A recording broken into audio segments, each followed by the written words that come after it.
ஆன்மீக சொந்தங்கள் அனைவருக்கும் அன்பான மாலை வணக்கம். நாம் நம்மளுடைய சேனலில் தொடர்ந்து நிறைய சுவாரஸ்யமான ஆன்மீகம் சார்ந்த தகவல்களை தாங்க பார்த்துட்டு வந்துட்டு இருக்கோம்.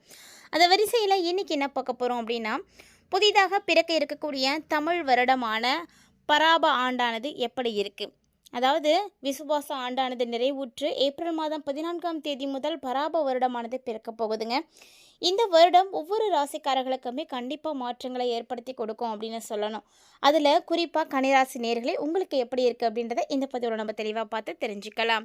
வீடியோக்குள்ளே போகிறதுக்கு முன்னாடி நீங்கள் நம்ம சேனலை சப்ஸ்கிரைப் பண்ணாமல் இருக்கீங்க அப்படின்னா மறக்காமல் சேனலை சப்ஸ்கிரைப் பண்ணிக்கோங்க. கூடவே பக்கத்தில் இருக்கிற பெல் சிம்பிளையும் கிளிக் பண்ணிக்கோங்க.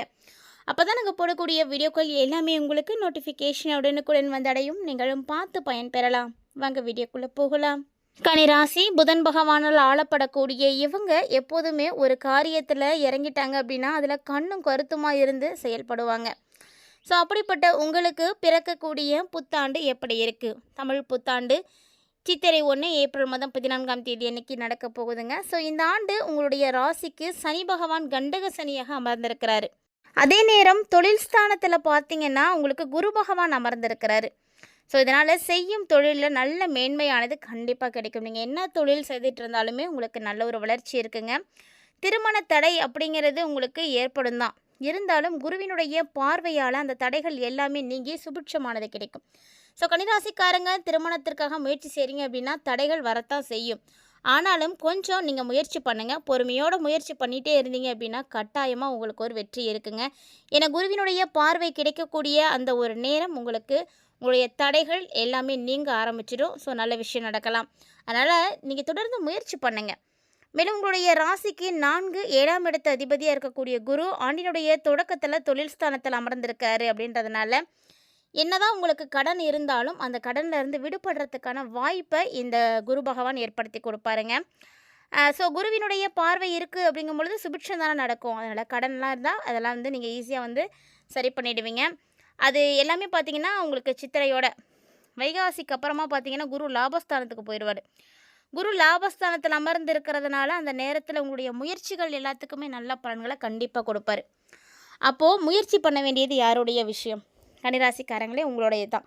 நீங்கள் தொடர்ந்து முயற்சி பண்ணிகிட்டே இருக்கக்கூடிய அந்த ஒரு தருணத்தில் உங்களுக்கு கண்டிப்பாக குருவினுடைய அந்த ஒரு நேரம் சரியாக இருக்கும் பொழுது நல்ல பலன் கிடைக்கும். அதனால் தைரியமாக முயற்சி பண்ணுங்கள். மேலும் பார்த்திங்கன்னா சுயமாக சிந்தித்து செயல்படக்கூடிய வாய்ப்புகள் உங்களுக்கு நிறைய இருக்குது. அதனால் நீங்களே யோசித்து செய்யுங்க. ஆல்ரெடி பார்த்தீங்கன்னா நீங்கள் புதனோட ஆளப்படக்கூடியவங்க தான்.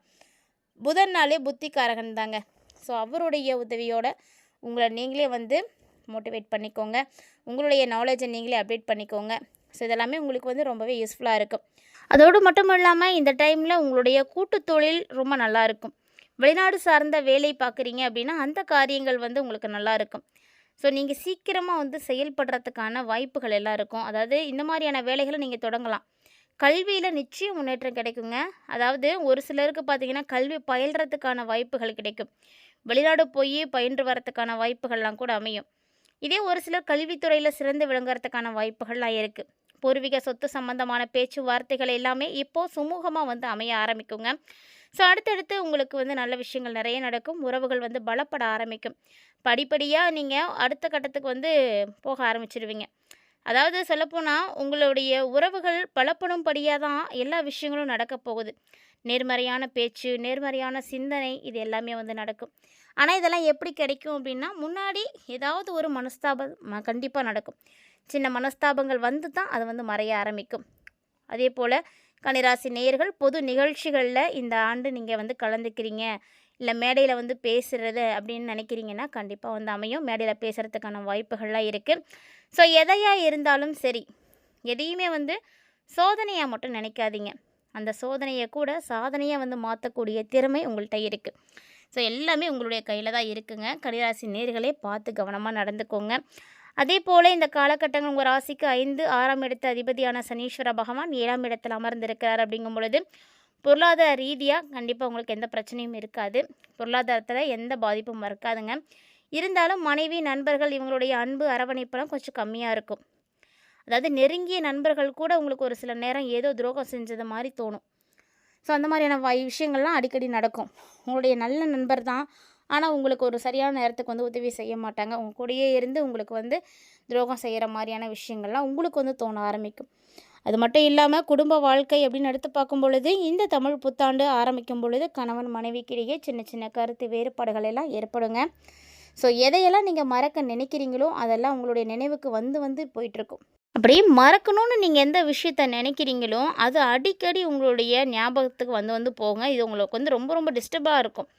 ஸோ பல மன வருத்தத்தை கூட ஏற்படுத்தும்.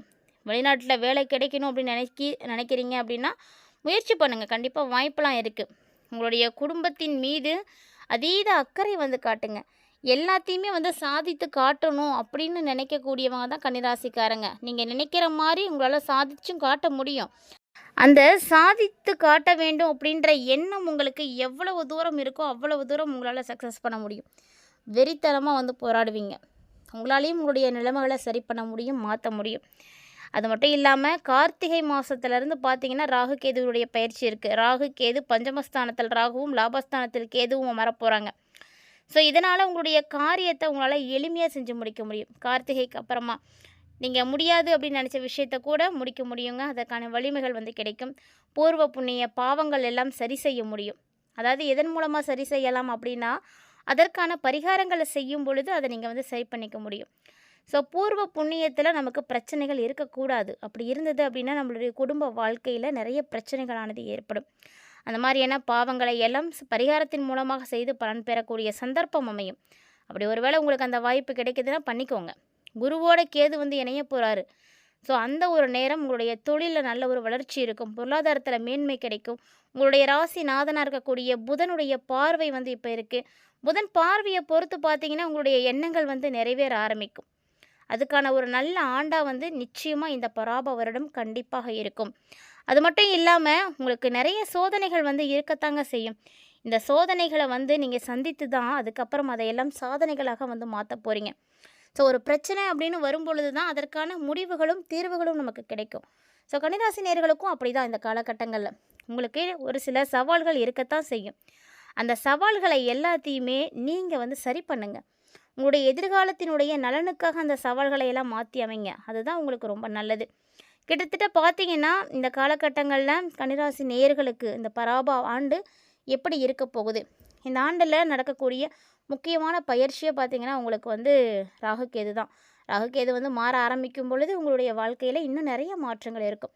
ஆனால் 7ஆம் இடத்துல சனி பகவான் அமர்ந்து ஆட்சி பண்ணிகிட்ருக்காரு அப்படின்றதையும் மறந்துடாதீங்க. ஸோ இதன் மூலமாக உங்களுக்கு அப்பப்போ ஏதாவது ஹெல்த் இஷ்யூஸ் வேணால் வரலாம். அதனால் ஆரோக்கிய ரீதியாக ரொம்ப ரொம்ப கவனம் எடுத்துக்கோங்க. நல்ல சத்தான உணவுகள் சாப்பிடுங்க. டென்ஷன் ஆகாமல் பொறுமையாக இருங்க. கோபப்படாதீங்க. எது நடந்தாலும் நல்லதுக்கு அப்படின்ற மாதிரியான கான்செப்டுக்குள்ளே நீங்கள் எப்போ வரீங்களோ அப்போ எதுவுமே உங்களுக்கு பெருசாக தெரியவே தெரியாது. அதாவது ஒரு பொருள் உங்களுக்கு கிடைக்கணும் அப்படின்ற ஒரு ஆசை இருக்குது. அது கிடைக்காம போகலாம், தட்டி போயிட்டுருக்கலாம். அதுக்காக நம்ம கோவப்படுறதுனாலையோ ஆத்திரப்படுறதுனாலையோ ஒன்றும் நடக்க போகிறதில்ல. ஸோ எப்போ கிடைக்கணும்னு இருக்கோ அது கண்டிப்பாக அந்த நேரம் கிடைக்கும் அப்படின்ற ஒரு மனநிலைக்கு நீங்கள் வரும் பொழுது தான் அந்த பொருளின் மீது இருக்கக்கூடிய அந்த தாக்கங்கள் எல்லாத்தையும் நீங்கள் குறைச்சிக்க முடியும். இது வந்து கன்னிராசி நேயர்களுக்கு இந்த காலகட்டங்களில் புரிய வேண்டிய ஒரு விஷயம். ஸோ எதுக்கும் அவசரப்படாதீங்க. கண்டிப்பாக சனி பகவான் இருக்கிறார் அப்படின்றத மறந்துடாதீங்க. வண்டி வாகனங்களில் போகும் பொழுது கவனமாக போகணும். டூ வீலர்லலாம் நைட் டைமில் அதிகமாக ட்ராவல் பண்ண வேண்டாம். மேலும் பார்த்தீங்கன்னா ஹெல்மெட்டு, டூ வீலர் சம்மந்தப்பட்ட பொருள் இப்படி எல்லாத்தையும் கொஞ்சம் கையில் வச்சுக்கிட்டே இருங்க. அதுதான் நல்லது. ஏன்னா எப்போ வேணாலும் உங்களுக்கு ஆபத்துக்களானது ஏற்படலாம். அடிக்கடி வந்து காயமாகிற மாதிரிலாம் வந்து வாய்ப்பு இருக்குது. ஸோ அதனால் ட்ராவல் ரொம்ப ரொம்ப வந்து முக்கியம். பார்த்து கவனமாக போகணும், பொறுமையாக போங்க.